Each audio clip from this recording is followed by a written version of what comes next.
الحمد لله نحمده ونستعينه ونستغفره ونعوذ بالله من شرور أنفسنا ومن سيئات أعمالنا من يهده الله فلا مضل له ومن يضلل فلا هادي له وأشهد أن لا إله إلا الله وحده لا شريك له وأشهد أن محمدًا عبده ورسوله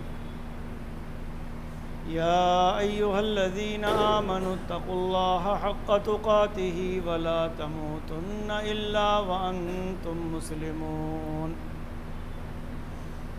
يا أيها الناس اتقوا ربكم الذي خلقكم من نفس واحدة وخلق منها زوجها وبث منهما رجالا كثيرا ونساء واتقوا الله الذي تساءلون به والأرحام إن الله كان عليكم رقيبا يا أيها الذين آمنوا اتقوا الله وقولوا قولا سديدا يصلح لكم أعمالكم ويغفر لكم ذنوبكم ومن يطع الله ورسوله فقد فاز فوزا عظيما أما بعد فإن خير الحديث كتاب الله وخير الهدي هدي محمد صلى الله عليه وسلم وشر الأمور محدثاتها وكل محدثة بدعة وكل بدعة ضلالة وكل ضلالة في النار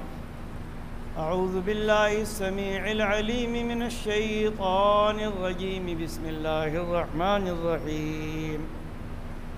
إلا تنصروه فقد نصره الله إذ أخرجه الذين كفروا ثاني اثنين إذ هما في الغار إذ يقول لصاحبه لا تحزن إن الله معنا رب اشرح لي صدري ويسر لي أمري واحلل عقدة من لساني يفقهوا قولي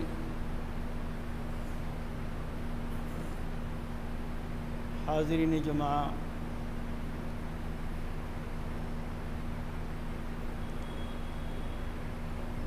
گزشتہ سے پیوستہ 3 جمعوں کے خطبات جمعہ میں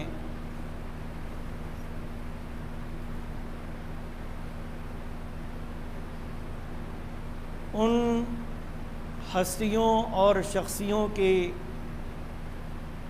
فضائل اور مناقب کے بارے میں کچھ گفتگو کی گئی تھی جو اس امت کے سب سے بہترین لوگ ہیں اور ان کے اچھے ہونے کی گواہی کسی اور نے نہیں بلکہ خود محمد الرسول اللہ صلی اللہ علیہ وآلہ وسلم نے دی کہ خیر الناس قرنی، سب سے بہترین لوگ میرے زمانے کے لوگ ہیں، یعنی صحابہ کرام۔ ان کی فضیلتوں کا اعتراف کرنا اور ان سے محبت کرنا یہ ہمارے لیے لازم اور ضروری، اور یہ بات بھی بیان کی گئی تھی کہ یوں تو سارے کے سارے صحابہ کرام اللہ رب العالمین کے یہاں مقام و مرتبہ رکھتے ہیں، ان کے فضائل ہیں، ان کے مناقب ہیں، اللہ تعالیٰ نے ان سے اچھائی کا وعدہ فرمایا ہے، لیکن ان صحابہ کرام میں سے بعض کو بعض پر اللہ تعالیٰ نے فضیلت عطا فرمائی۔ اور آئیے آج ہم کچھ گفتگو کریں اس شخصیت کے بارے میں جو اس امت کے سب سے افضل انسان انبیاء و رسل کے بعد جن کا مقام و مرتبہ ہے، اور یہ کوئی ہوائی بات نہیں ہے کہ اس ذات کا مقام و مرتبہ پوری امت میں سب سے افضل ہے، بلکہ اس کی گواہی خود اللہ تبارک و تعالی اللہ کے نبی صلی اللہ علیہ وسلم نے اور صحابہ کرام نے دی ہے۔ چوتھے خلیفہ راشد علی بن ابی طالب رضی اللہ تعالی عنہ بیان کرتے ہیں، اور صحیح حدیث ہے، کہتے ہیں کہ اس امت میں سب سے افضل ابو بکر رضی اللہ عنہ ہیں، اور ان کے بعد عمر بن خطاب رضی اللہ عنہ۔ مسروق نے بیان کیا ہے، اور بعض لوگوں نے یہ کہا کہ عبداللہ بن مسعود رضی اللہ عنہ کا قول ہے، کہتے ہیں کہ حب ابی بکر و عمر و معرفت فضلہما من السنہ، کہ ابو بکر اور عمر رضی اللہ عنہما سے محبت اور ان کی فضیلتوں کا اعتراف اور ان کی فضیلتوں کی معرفت اور جانکاری یہ سنت میں سے ہے۔ بلکہ حسن بصری سے کسی نے پوچھا کہ کیا ان کی محبت یہ سنت ہے، تو انہوں نے کہا کہ سنت ہی نہیں بلکہ یہ لازم اور ضروری کہ ابو بکر اور عمر رضی اللہ عنہما سے محبت کی جائے، ان سے عقیدت رکھی جائے۔ اسی طرح سے ابن الجوزی نے امام مالک رضی اللہ تعالی عنہ کا قول نقل کیا، وہ کہتے ہیں امام مالک رحمۃ اللہ علیہ کہ سلف اپنے بچوں کو ابو بکر اور عمر کی محبت اسی طرح سے سکھلایا کرتے تھے کہ جس طریقے سے وہ اپنے بچوں کو قرآن سکھاتے تھے۔ اس طریقے سے ابو بکر اور عمر کی محبت اپنے بچوں کے دلوں میں ڈالا کرتے تھے، ان کے فضائل اور مناقب اپنے بچوں کے سامنے بیان کیا کرتے تھے۔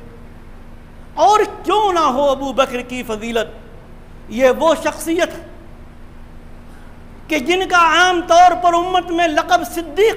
کہا جاتا ہے۔ صدیق یہ مبالغے کا صیغہ ہے جس کا معنی ہے بہت سچا، اور آپ کو یہ لقب کسی اور نے نہیں بلکہ امام الانبیاء محمد الرسول اللہ صلی اللہ تعالی علیہ وآلہ وسلم نے دیا۔ صحیح بخاری کی روایت کہ اللہ کے نبی صلی اللہ علیہ وسلم ابو بکر، عمر اور عثمان رضی اللہ عنہم کے ساتھ احد پہاڑ پر چڑھے۔ جب آپ تشریف لے گئے وہاں تو پہاڑ کانپنے لگا، پہاڑ میں زلزلہ آ گیا۔ آپ نے فرمایا اثبت احد فإنما علیک نبی وصدیق وشہیدان، کہ اے احد تجھے کانپنے کی ضرورت نہیں ہے، تو پرسکون ہو جا، تو ثابت قدم رہ، کیونکہ تیرے اوپر کوئی اور نہیں بلکہ ایک نبی ہے، ایک صدیق ہے اور 2 شہید، یعنی امام الانبیاء محمد الرسول اللہ صلی اللہ علیہ وآلہ وسلم، اور صدیق یعنی ابو بکر، اور 2 شہید یعنی عمر اور عثمان رضی اللہ عنہما۔ تو پیارے نبی صلی اللہ علیہ وسلم نے آپ کو صدیق کا لقب دیا، آپ کو صدیق کہا، اور ظاہر ہے اللہ کے نبی صلی اللہ علیہ وسلم سے 2.5 سال چھوٹے تھے حضرت ابو بکر رضی اللہ عنہ، لیکن نیکی میں، شرافت میں، حلم میں،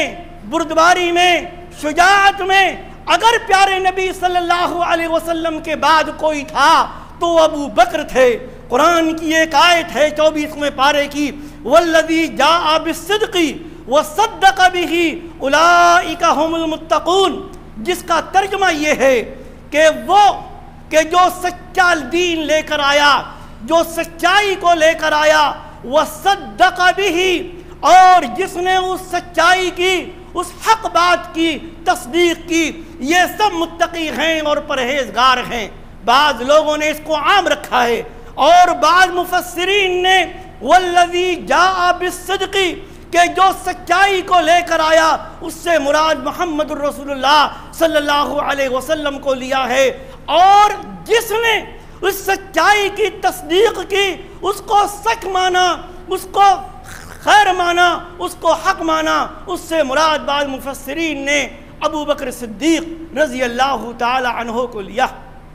جب اللہ کے نبی صلی اللہ علیہ وسلم نبی بنائے گئے، آپ رسول بنائے گئے، آپ پر قرآن نازل ہوا اور حکم ہوا کہ آپ تبلیغ کریں، اور جب آپ نے دین پیش کیا، توحید لوگوں کے سامنے پیش کی، تو سب سے پہلے جو شخص ایمان لایا وہ ابو بکر صدیق رضی اللہ تعالی عنہ تھے۔ اور اس کے بعد ایمان لانے کے بعد بن گئے آپ کے ساتھی، پہلے سے بھی آپ کے ساتھی تھے، پہلے سے بھی آپ کے ساتھ تعلقات تھے ان کے، لیکن ایمان لانے کے بعد اس محبت میں بے انتہا اضافہ ہو گیا، سب کچھ قربان کر دیا اپنا۔ ابو بکر صدیق رضی اللہ تعالی عنہ نے اپنے آپ کو نبی کے لیے نثار کر دیا، جانثار بن گئے آپ کے، اپنے مال کو،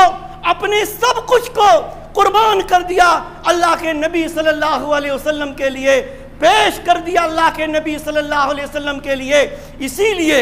پیارے نبی نے ایک موقع پر فرمایا تھا کہ لو کنت متخذا خلیلا لاتخذت ابا بکر خلیلا، اگر میں لوگوں میں سے، اپنے ساتھیوں میں سے کسی کو جگری دوست بناتا، خلیل بناتا کسی کو، تو ابو بکر کو میں خلیل بناتا۔ ابو بکر اس لائق ہیں کہ جن کو خلیل بناتا، اور کیوں نہ آپ یہ بات کہتے۔ 13 سال تک ایمان لانے کے بعد آپ کے ہر خوشی اور غم میں شریک ابو بکر صدیق رضی اللہ تعالی عنہ دعوت دیتے ہیں لوگوں کو اسلام کی، ایمان کی، توحید کی، اور ان کی دعوت کے نتیجے میں عثمان، ابو طلحہ، زبیر، سعید بن زید اور عبد الرحمن بن عوف، ابو عبیدہ بن جراح رضی اللہ عنہم ایمان لائے، سب کچھ قربان کر دیا، آپ کے ساتھ رہے، آپ کے دکھ درد میں شریک رہے، اور اسی کا نتیجہ تھا کہ جب مکہ والوں نے آپ کی مخالفت کی، آپ کے قتل کا پلان بنایا، آپ کو مار ڈالنے کا منصوبہ بنایا، آپ کا نعوذ باللہ خون بہانے کو طے کیا انہوں نے مکہ کے پارلیمنٹ دار الندوہ میں، تو اماں عائشہ صدیقہ رضی اللہ تعالی عنہا اس واقعے کو بیان کرتی، کہتی ہیں ایک مرتبہ ظہر کے وقت اللہ کے نبی صلی اللہ علیہ وسلم دوپہر میں ہمارے گھر تشریف لائے۔ عام طور پر ایسے اوقات میں آپ آیا نہیں کرتے تھے، آپ نے ابو بکر سے کہا کہ گھر میں جو لوگ ہیں ان کو نکال دو، مجھے تم سے کچھ بات کرنی ہے۔ ابو بکر رضی اللہ عنہ نے کہا کہ اللہ کے نبی، گھر میں کوئی نہیں ہے، میری 2 بیٹیاں، جن میں سے ایک بیٹی آپ کی بیوی تھی، نکاح ہو چکا تھا، رخصتی مدینہ میں ہوئی، یعنی اماں عائشہ صدیقہ رضی اللہ تعالی عنہا، اور کہا دوسری اسماء ہیں، اسماء بنت ابی بکر رضی اللہ عنہما۔ اس کے بعد کہا آپ نے فرمایا کہ مجھے ہجرت کا حکم ہو گیا، تو کہا کہ کیا مجھے بھی ساتھ چلنے کے لیے ملے گا؟ اللہ کے نبی صلی اللہ علیہ وسلم نے کہا کہ ہاں، تمہیں بھی ساتھ چلنا ہے، تم بھی میرے ساتھ رہو گے۔ ذرا غور کیجئے گا، ساتھ کسی خوشی کے موقع پر نہیں مانگا تھا، کسی پارٹی میں نہیں جانا تھا، کسی ولیمے میں نہیں جانا تھا، کسی دعوت میں نہیں جانا تھا، مکہ چھوڑنا تھا۔ مکہ والوں کی مخالفت میں، مکہ والوں کی دشمنیاں مول لے کر مکہ کے لوگوں نے قتل کا منصوبہ بنایا تھا۔ ایسے موقع پر کوئی دل والا، کوئی جگر والا، کوئی بہادر اور کوئی شجاع ہی ساتھ دے سکتا تھا پیارے نبی صلی اللہ علیہ وآلہ وسلم کا پورے مکہ کی مخالفت مول لینی تھی۔ قتل کا منصوبہ بنایا تھا لوگوں نے، قتل بھی کیے جا سکتے تھے، جان سے بھی ہاتھ دھونا پڑ سکتا تھا۔ اما عائشہ صدیقہ رضی اللہ تعالی عنہا بیان کرتی ہیں کہ جب پیارے نبی صلی اللہ علیہ وسلم نے کہا کہ ہاں آپ کو بھی میرے ساتھ چلنا ہے، کہتی ہیں کہ میں نے خوشی کی وجہ سے، غم کی وجہ سے نہیں، کہتی ہیں میں نے روتے ہوئے دیکھا اپنے باپ ابو بکر کو، اور اس سے پہلے میں جانتی بھی نہیں تھی اس بات کو، مجھے شعور نہیں تھا کہ کوئی آدمی خوشی کے موقع پر بھی رو سکتا، خوشی کے موقع پر بھی کسی کی آنکھوں سے آنسو جاری ہو سکتے ہیں، لیکن اس موقع پر کہ جب پیارے نبی صلی اللہ علیہ وسلم نے میرے باپ کو اپنے ساتھ رہنے کی خوشخبری سنائی تو خوشی میں میرے والد کی آنکھوں سے آنسو جاری، وہ رو رہے تھے مارے خوشی کے، اور کہتی ہیں کہ اس موقع پر میں جان سکی کہ خوشی کے موقع پر بھی آدمی روتا ہے، آدمی کی آنکھوں سے آنسو جاری ہوتے ہیں۔ اور اس کے بعد ہوئی ہجرت، نکلے آپ راتوں رات مکہ سے، مکہ والوں کے ان نوجوانوں کے سے بچا کر جو ننگی تلواریں لیے ہوئے آپ کو قتل کرنے کے منصوبے اور پلان سے آپ کے گھر کے چاروں طرف جمع ہوئے۔ آپ نکل گئے وہاں سے، ابو بکر صدیق رضی اللہ عنہ کو ساتھ لیا اور جا کر چھپ گئے غار ثور میں، غار ثور میں چھپ گئے۔ اس کو نقل کیا ہے اللہ تبارک و تعالی نے قرآن مجید میں، اِلَّا تَنْصُرُوهُ فَقَدْ نَصَرَهُ اللَّهُ اِذْ أَخْرَجَهُ الَّذِينَ كَفَرُوا ثَانِيَ اثْنَيْنِ اِذْ هُمَا فِي الْغَارِ اِذْ يَقُولُ لِصَاحِبِهِ لَا تَحْزَنْ إِنَّ اللَّهَ مَعَنَا۔ خوشی میں سب ساتھی ہوتے ہیں، وہ بھی ساتھ دینے کے لیے تیار ہو جاتے ہیں جن کو ہم جانتے نہیں، لیکن غم میں، پریشانی میں، آدمی کے جب حالات خراب ہوں تو اچھے آدمی کا ساتھ چھوڑ دیتے ہیں، اپنے ساتھ چھوڑ دیتے ہیں، رشتہ دار ساتھ چھوڑ دیتے ہیں۔ لیکن قربان جائیں ابو بکر پر، نکل گئے اپنے پیارے نبی کے ساتھ، غار ثور میں جا کر پناہ لی، اور جو حالات ہوئے فرمایا اللہ تبارک و تعالی نے، اگر تم محمد صلی اللہ علیہ وسلم کی مدد نہیں کرو گے تو یاد رکھو اللہ تعالی نے اپنے نبی کی مدد اس وقت کی جب مکہ کے لوگوں نے ان کو نکال دیا مکہ سے،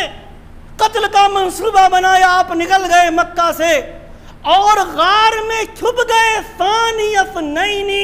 اذ ہما فی الغار، دو ہی تھے، ایک امام الانبیاء محمد الرسول اللہ صلی اللہ علیہ وسلم، اور دوسرے اس امت کے سب سے افضل انسان ابو بکر صدیق رضی اللہ تعالی عنہ۔ اور اللہ تعالی فرماتا ہے کہ آپ صلی اللہ علیہ وسلم اپنے ساتھی یعنی ابو بکر سے کہہ رہے تھے کہ لا تحزن ان اللہ معنا، پریشان نہ ہو آپ، اللہ تعالی ہمارے ساتھ۔ اس کی وضاحت صحیح بخاری کی وہ حدیث کرتی جس میں راوی بیان کرتے ہیں کہ ابو بکر صدیق رضی اللہ تعالی عنہ نے اس موقع پر جب مکہ کے لوگ ابو بکر اور پیارے نبی صلی اللہ علیہ وسلم کی تلاش میں نکل پڑے تھے چاروں طرف، ثور کے پہاڑ پر بھی چلے گئے، تو ابو بکر رضی اللہ تعالی عنہ نے جب ان کے قدموں کی آہٹ سنی، پیروں کی آہٹ سنی، تو آپ پریشان ہو گئے اور کہا کہ اللہ کے رسول یہ تو اوپر بھی آ گئے، اگر ان میں سے کوئی اپنے پیروں کی طرف دیکھ لے گا تو ہمیں دیکھ لے گا، ہم پکڑ لیے جائیں گے، کیا حال ہوگا اس وقت۔ اور ابو بکر اپنے لیے پریشان نہیں تھے، پریشان تھے اپنے محبوب نبی محمد الرسول اللہ صلی اللہ علیہ وسلم کے لیے۔ اللہ کے نبی صلی اللہ علیہ وسلم نے فرمایا ما ظنک یا ابا بکر باثنین اللہ ثالثہما، ابو بکر پریشان کیوں ہو رہے ہو؟ تمہارا کیا خیال ہے ان دو کے بارے میں جن کا تیسرا اللہ تبارک و تعالی؟ لا تحزن ان اللہ معنا۔ کتنی تعریف بیان کی رب کائنات نے، غار ثور میں تذکرہ کیا کہ ایک آپ تھے اور ایک آپ کا ساتھی تھا، ابو بکر جس کا نام تھا، پریشان ہو رہا تھا وہ، اور آپ نے اس کو تسلی دی تھی۔ ایسے موقع پر ابو بکر نے ساتھ دیا، ایسے موقع پر آپ نے فرمایا تھا ایک حدیث میں کہ لوگوں اپنے مال اور ساتھ دے کر لوگوں میں سب سے زیادہ جس نے کسی نے اگر میرے اوپر احسان کیا ہے تو ابو بکر رضی اللہ تعالیٰ عنہ، سب سے بڑا احسان ہے ان کا میرے اوپر، سب سے زیادہ احسان کیا ہے انہوں نے میرے اوپر، اپنے مال سے بھی اور اپنی جان سے بھی، ہر موقع پر میرے ساتھ رہے۔ اور جیسا کہ میں نے ذکر کیا، ہجرت سے زیادہ خطرناک موقع اور کون ہو سکتا؟ جب غزوہ بدر ہوا اور سائبان کے نیچے اللہ کے نبی صلی اللہ علیہ وسلم جب اپنے رب سے رو رو کر دعائیں کر رہے تھے کہ اے اللہ تو نے مجھ سے مدد کا وعدہ فرمایا ہے، میری مدد فرما، ان مسلمانوں کی مدد فرما، اگر آج یہ سب قتل کر دیے گئے، شہید کر دیے گئے تو کون تیرا نام لے گا، کیسے تیری عبادت کی جائے گی؟ آپ کے جسم مبارک سے آپ کی چادر گر گئی اس موقع پر جو آپ کے پاس پہنچا تھا، جس نے آپ کو اپنے آپ سے چمٹا لیا تھا اور آپ کو تسلی دی تھی، وہ ابو بکر صدیق رضی اللہ تعالی عنہ ہی تھے۔ جب آپ گئے مدینہ، مسجد نبوی کی آپ نے تعمیر کی اور لوگوں نے، بہت سارے لوگوں نے اپنے اپنے دروازے کھول لیے، آپ نے فرمایا ایک موقع پر سارے دروازے بند کر دیے جائیں سوائے ایک دروازے کے، اور وہ دروازہ صرف ابو بکر کا ہے، ابو بکر کا ہے۔ یہ فضائل ہیں، یہ مناقب۔ عمرو بن عاص رضی اللہ تعالی عنہ، صحیح بخاری کی روایت، کہتے ہیں اللہ کے نبی صلی اللہ علیہ وسلم سے ایک مرتبہ کہ اللہ کے رسول ذرا بتائیے تو کہ آپ کو سب سے زیادہ محبوب کون؟ آپ نے فرمایا عائشہ۔ عائشہ نبی کی سب سے محبوب بیوی۔ فرمایا من الرجال، کہا اللہ کے رسول میں مردوں میں سے پوچھ رہا ہوں۔ آپ نے فرمایا ابوہا، عائشہ کے باپ ابو بکر صدیق رضی اللہ تعالی عنہ میرے سب سے زیادہ محبوب۔ اور اس کے بعد آپ نے بہت سارے لوگوں کے نام لیے۔ عبداللہ بن عمر رضی اللہ تعالی عنہ کہتے ہیں کہ ہم اللہ کے نبی صلی اللہ علیہ وسلم کے زمانے میں جب صحابہ کے فضائل بیان کرتے تھے اور فوقیت اور فضیلت اگر دینی ہوتی تھی تو سب سے زیادہ فضیلت ابو بکر کو دیتے تھے، اس کے بعد عمر کو، اور اس کے بعد عثمان رضی اللہ تعالی عنہ۔ آپ قرآن پڑھیں، احادیث پڑھیں، سب سے زیادہ سمجھدار، سب سے زیادہ بہادر ابو سعید خدری رضی اللہ تعالی عنہ ایک واقعہ بیان کرتے، کہتے ہیں ایک مرتبہ اللہ کے رسول صلی اللہ علیہ وسلم نے فرمایا کہ اللہ تعالی نے اپنے ایک بندے کو اختیار دیا کہ وہ دنیا کی نعمتوں کو چن لے، منتخب کر لے، یا جو اللہ کے پاس نعمتیں ہیں، اللہ کی جو رحمتیں ہیں ان کو منتخب کر لے، اور اس بندے نے اللہ کی نعمتوں کو منتخب کر لیا۔ کہتے ہیں یہ سن کر ابو بکر صدیق رضی اللہ عنہ رونے لگے، رونے لگے ابو بکر صدیق۔ تعجب ہوا ہمیں کہ اللہ کے نبی صلی اللہ علیہ وسلم ایک بندے کی بات کر رہے ہیں کہ اس بندے کو اللہ تعالیٰ نے دنیا اور آخرت کا اختیار دیا، جو چاہے منتخب کر لے، اور اس نے آخرت کو منتخب کر لیا، اللہ کے پاس جانے کو منتخب کر لیا، تو ابو بکر کیوں رو رہے ہیں؟ کہتے ہیں اس کے بعد جب وفات ہوئی پیارے نبی صلی اللہ علیہ وسلم کی، تب ہم کو معلوم ہوا کہ اس بندے سے مراد جس کو اللہ تعالیٰ نے اختیار دیا تھا کوئی اور نہیں بلکہ سید ولد آدم محمد الرسول اللہ صلی اللہ علیہ وسلم تھے۔ اور ہم میں سے سب سے زیادہ ہوشیار اور سب سے زیادہ علم والے ابو بکر تھے۔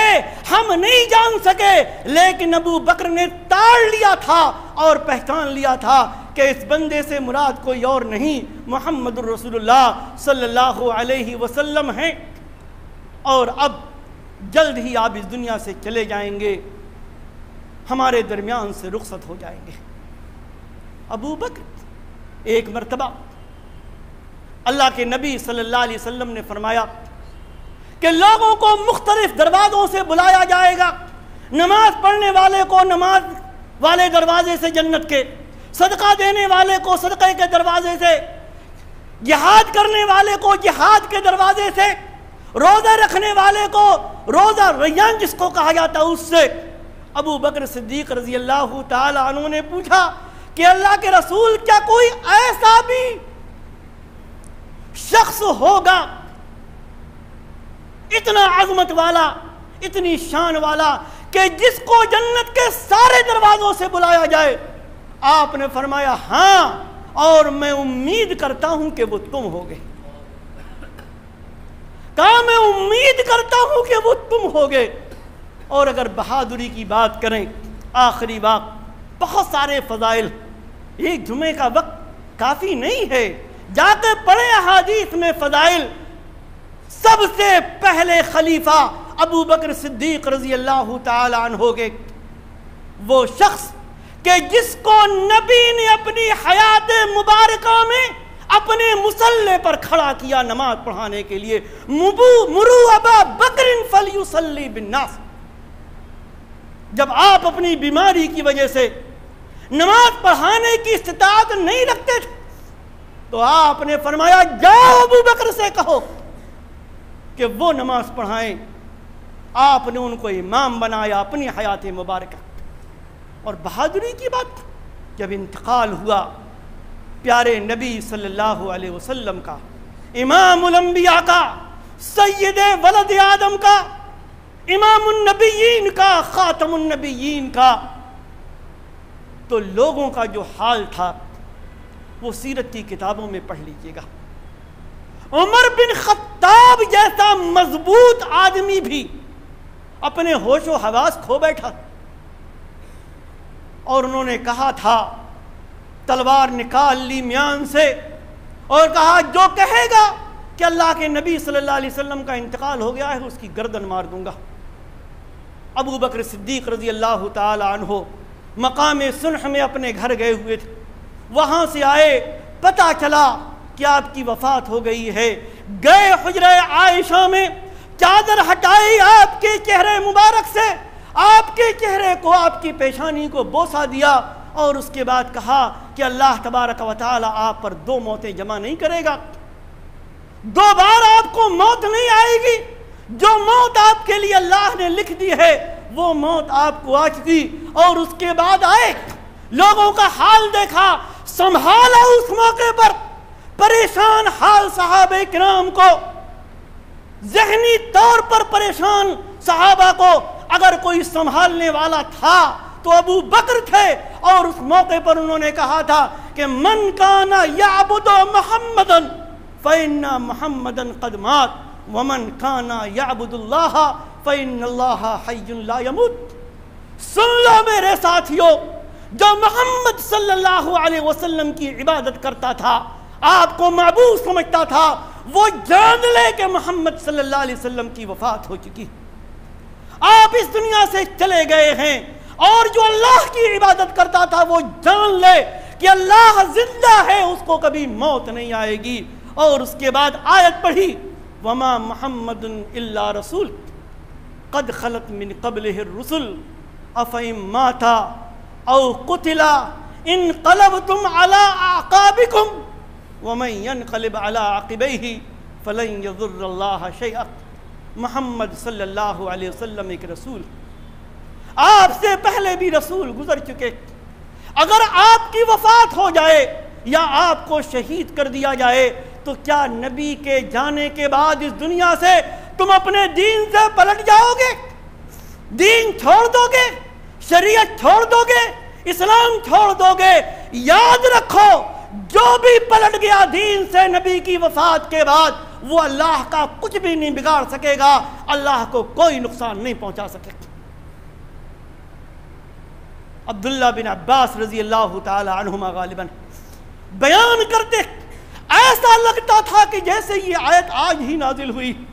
لوگ وہ آیت بھول گئے تھے جیسے، مارے غم کے پریشانی کی عالم میں، اور ابو بکر رضی اللہ عنہ کی زبان سے یہ آیت سننے کے بعد کہتے ہیں ہر صحابی کی زبان پر یہی آیت۔ کہنے کا مطلب یہ صحابہ کرام کے اپنے فضائل اور مناقب، ان کا بھی اعتراف، اور صحابہ کرام میں عشرہ مبشرہ میں خلفائے اربعہ، اور خلفائے اربعہ میں سب سے زیادہ فضیلت اور منقبت اگر کسی کی ہے اس امت میں تو ابو بکر صدیق رضی اللہ تعالی عنہ۔ ان سے محبت کی جائے، ان کا احترام کیا جائے، کتاب و سنت کی روشنی میں جو ان کے فضائل ہیں ان کو مانا جائے اور تسلیم کیا جائے۔ اگر اللہ تبارک و تعالی نے توفیق دی تو انشاءاللہ آئندہ جمعہ میں